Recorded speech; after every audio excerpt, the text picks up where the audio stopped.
ये कहते हैं newly elected Shri Chandrashekhar Azad is more intellectual than Bhim Prakash. साहब, अंधभक्ति में तो आप कुछ भी कह जाइए, उसकी तो मैं परवाह नहीं करता, और मैं इस मामले में भी घुसना नहीं चाहता कि कौन इंटेलेक्चुअल है कौन नहीं है। लेकिन दोनों लोग जो है जिंदा हैं, ऐसा नहीं है कि अवेलेबल ना हो। और मैं ये भी नहीं कह रहा आपके बीच में हमेशा जो आप लोग सोचते हैं कि फेमस होने के लिए नहीं, एक बंद कमरे में बस आप आ जाइए और चंद्रशेखर आजाद जी को बैठा लीजिए, रिक्शा में मुझे बैठा लीजिए, और वहां पर जो है जांच कर लीजिए ना आप, जो है हु इज मोर इंटेलेक्चुअल, पता लग जाएगा आपको जो है कि इंटेलेक्चुअली क्या होती है। दूसरी बात, जो काम मैं कर रहा हूं उस काम को एक बार जो है आप चंद्रशेखर रावण आजाद जी से जो है करवा कर देखिए। जो मैं काम कर रहा हूं, मैं जिस काम पर एक एक घंटा 2-2 घंटा बोलता हूं, उस पर केवल 15 मिनट का आप भाषण लीजिए उनसे, केवल 15 मिनट का। और जो काम वो कर रहे हैं उस पर जितना वो बोलते हैं, अगर वो आधा घंटा बोलते हैं तो मैं 2 घंटा बोलने की जो है आपको गारंटी देता हूं। और आपको गारंटी देता हूं कि आप ईमानदारी से विश्लेषण करेंगे तो उस 2 घंटे में आप जो है पूरा का पूरा जांच कर लेंगे कि जो आधा घंटा चंद्रशेखर रावण जी बोले और जो मैं आधा घंटा बोला या 1 घंटा बोला, उन्हीं के विषय पर, उनका विषय राजनीति का है, सड़क आंदोलन का है, समाज के लिए उद्धार करने का है, और समाज का उद्धार करने का तो विषय हमारा भी है, लेकिन मार्ग थोड़ा अलग है। हमारा मार्ग है बाबा साहेब का मार्ग, बाबा साहेब डॉक्टर भीमराव अंबेडकर का मार्ग, और उनका मार्ग है राम मनोहर लोहिया जी का मार्ग। क्योंकि सड़क का आंदोलन जो है, जो लगातार आप लोग कहते हैं, वो राम मनोहर लोहिया जी का स्टेटमेंट, जो तो उनका स्टेटमेंट है कि जब सड़कें सुनसान हो जाती है तो संसद आवारा हो जाती है। लेकिन मेरे बाबा भीमराव अंबेडकर का जो स्टेटमेंट है वो ये कहते हैं कि जब भी संसद आवारा हो जाए तो हर 5 साल में आपको मैंने जो है वोट का अधिकार दिया है, अपने इस वोट की ताकत से उस संसद का, उस आवारा संसद का आवारापन दूर कर देना। तो इस आवारापन को दूर करने का जो काम मान्यवर साहब कांशीराम जी ने किया, और मान्यवर कांशीराम जी ने गांव-गांव जाकर लोगों को कैडराइज किया। क्योंकि जिस वोट की ताकत को बाबा साहेब डॉक्टर भीमराव अंबेडकर ने हमें दिया, उसी वोट की ताकत से भारत की जनता ने बाबा साहेब को चुनाव हरा दिया। ये बात मान्यवर साहब कांशीराम जी अच्छी तरह समझ गए, और वो ये भी समझ गए कि इस वोट की ताकत को रेगुलेट करना बहुत जरूरी है।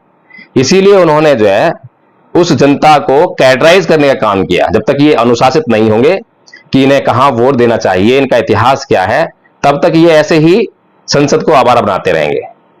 तो इसीलिए जो असली काम है, जड़ों में पानी देने का काम, वो हम लोग कर रहे हैं।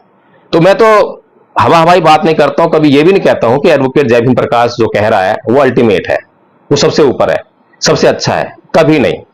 हमेशा कहते हैं हम लोग जो है कि हम जो कह रहे हैं उसकी आप जांच कीजिए, जांच तो कीजिए।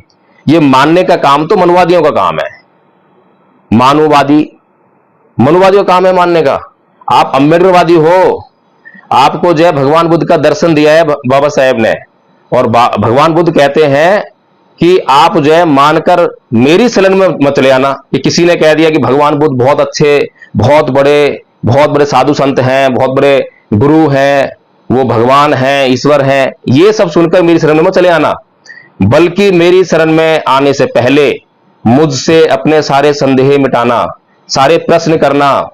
जब सारे प्रश्न करके, सारे संदेह मिटाकर अच्छी तरह से मेरा मार्ग समझ में आ जाए, तब मेरी शरण में आना।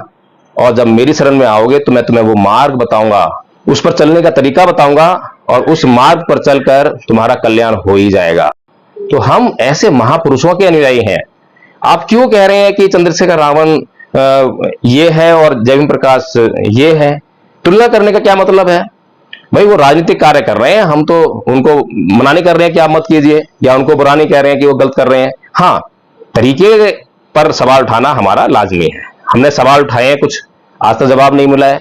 अगर जवाब नहीं मिल रहा है और सवाल करने पर पाबंदी आप लगा रहे हैं, तो आप जो है अम्बेडकरवादी नहीं है, आप मनुवादी हैं। क्योंकि मनुवादी लोग जो है सवाल करने पर पाबंदी लगाते हैं।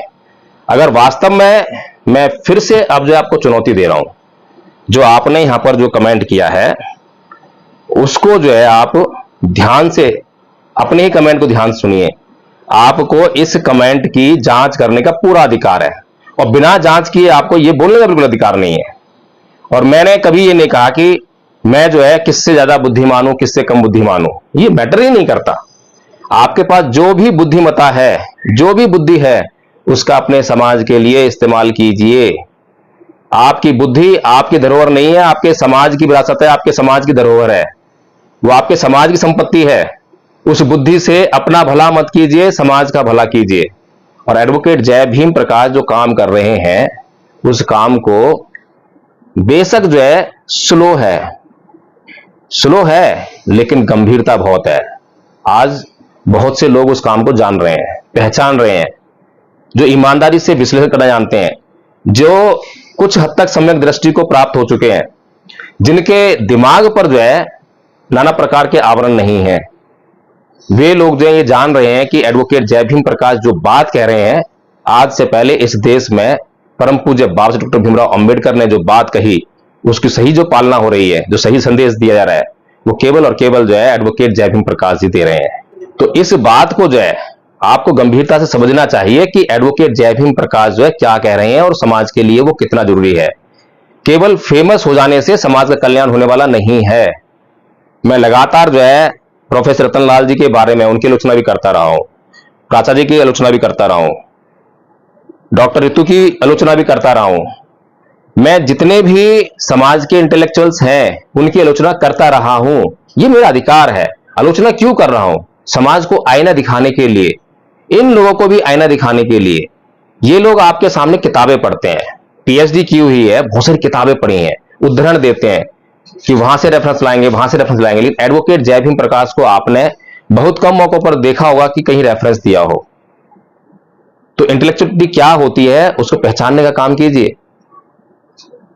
संत कबीर ने आपके सामने कहीं से उदाहरण पेश नहीं किए, कोई रेफरेंस नहीं दिए, कोई वेद पुराण पढ़कर नहीं आए थे उसे, बिल्कुल अनपढ़ आदमी थे, लेकिन उनकी बातों में मौलिकता थी, इसलिए समाज ने उनको स्वीकार किया।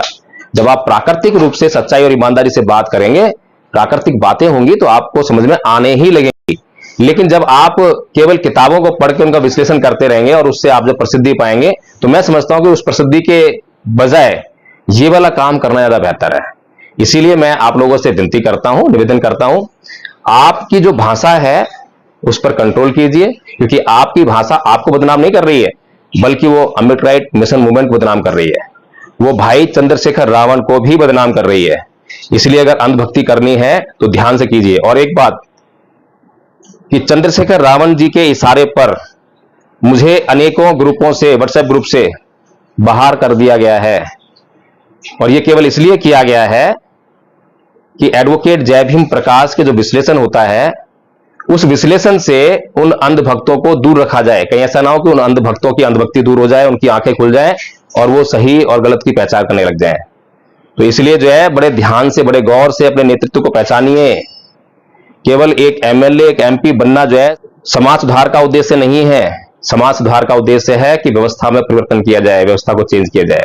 और बाकी के कमेंट्स मैं आपके सामने अगले वीडियो में पढ़ूंगा। बहुत सारे कमेंट्स आए हैं, मैं बहुत दिन से देख रहा हूं, लेकिन हंसी आ रही थी कि अभी तक मेरे समाज की क्या हालत है।